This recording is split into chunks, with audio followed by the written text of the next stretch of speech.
Morning ladies, आज हमारे बीच है उद्यम ITI के सेशन 2020-22 से पास आउट इलेक्ट्रीशियन ट्रेड के छात्र जिनका नाम है सुशील कुमार ठाकुर, और इन्होंने गवर्नमेंट ऑफ इंडिया के जॉब को प्राप्त किया है।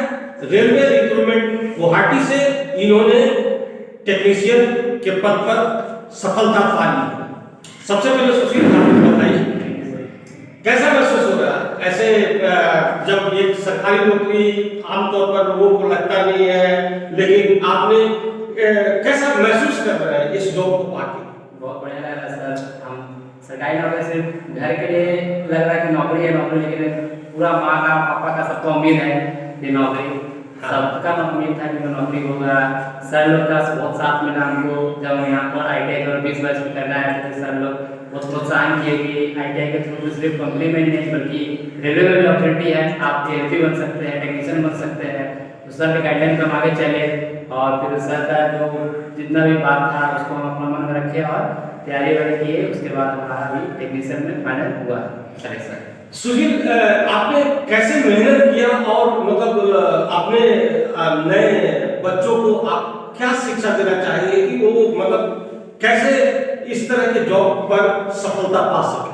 सर इसमें टाइम टेबल कुछ जो बनाएंगे वो कोई फायदा नहीं। टाइम टेबल बना के आपको जब समझ में तब पढ़ना पड़ेगा। इसके लिए सब कुछ छोड़ के हर चीज छोड़ के आपको जब समझ मिले जितना समय मिले पढ़ते जाइए, जितना पढ़ें उतना कम है।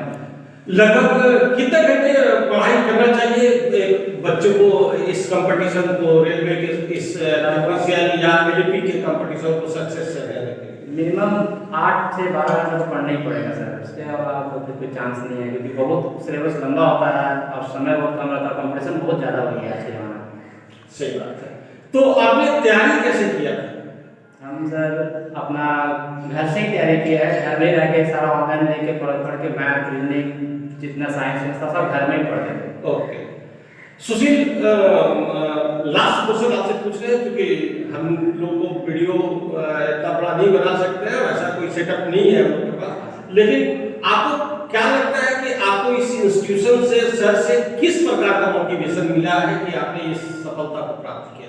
इस इंस्टीट्यूट में ITI कंप्लीट होने के बाद सब सोचते थे कि कंपनी में यहाँ चल जाइए वहाँ चल जाइए, लेकिन सर का गाइडलाइन था कि नहीं आप रेलवे में कर सकते हैं। अच्छा सर्टिफिकेट आपके पास आ गया है, आगे आपके ऊपर है कि आप कहाँ जा सकते हैं। और सर के बदौलत हम लोग ITI के थ्रू हम रेलवे में हुए हैं और सर का आशीर्वाद रहेगा तो हमारा आगे जाएंगे।